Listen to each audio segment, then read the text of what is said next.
વડોદરા શહેરમાં રખડતા કૂતરાઓનો ત્રાસ સતત વધી રહ્યો હોવાના અહેવાલો વચ્ચે વડોદરા મ્યુનિસિપલ કોર્પોરેશન દ્વારા મહત્વપૂર્ણ નિર્ણય લેવાયો છે.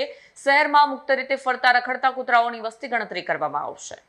વડોદરા શહેરમાં રખડતા કૂતરાઓના વધતા ત્રાસ વચ્ચે વીએમસીએ મહત્વપૂર્ણ નિર્ણય લીધો છે. શહેરમાં ફ્રી રોમિંગ કૂતરાઓની વસ્તી ગણતરી માટે સક્ષમ અને અનુભવી સંસ્થાઓ પાસેથી ટેન્ડર મંગાવવામાં આવ્યા છે. સર્વેમાં કૂતરાઓની સંખ્યા અને વસ્તીની ગતિશીલતા અંગે માહિતી એકત્ર કરાશે.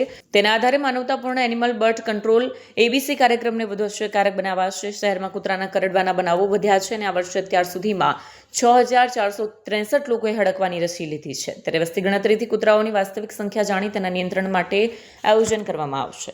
વડોદરા મહાનગરપાલિકા દ્વારા જ્યારે નામદાર સુપ્રીમ કોર્ટના આદેશ પરત્વે રાજ્ય સરકાર દ્વારા તમામ મહાનગરપાલિકાઓને ડોગ સેન્સસ કરવાનો સર્વે કરવા બાબતે આદેશ આપવામાં આવ્યો છે.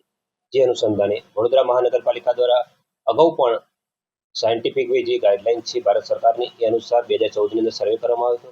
ત્યારબાદ અત્યારે જે દર 5 વર્ષે સર્વે કરવાનો હોય એના અનુસંધાને ફરીથી અત્યારે આગામી સમયમાં ડોગ સેન્સસની સર્વે કરવાની કામગીરી ટૂંક સમયમાં હાથ ધરવામાં આવશે.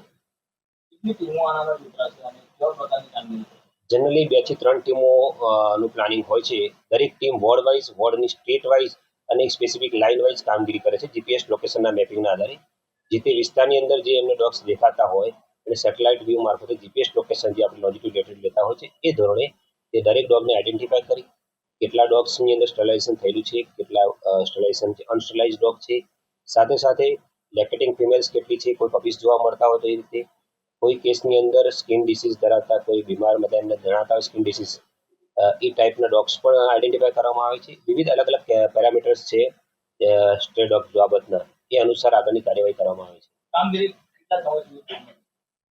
જોવા જઈએ તો 3 થી 4 મહિના કામગીરી શરૂ થયાની અંદર 3 થી 4 મહિના કામગીરી પૂર્ણ કરવામાં આવે છે અને ત્યારબાદ સાયન્ટિફિક જે કંઈ રિપોર્ટ બનાવવામાં આવે છે એ રિપોર્ટ તૈયાર કરી અને 6 માસની અંદર રિપોર્ટ સબમિટ કરવામાં આવે છે.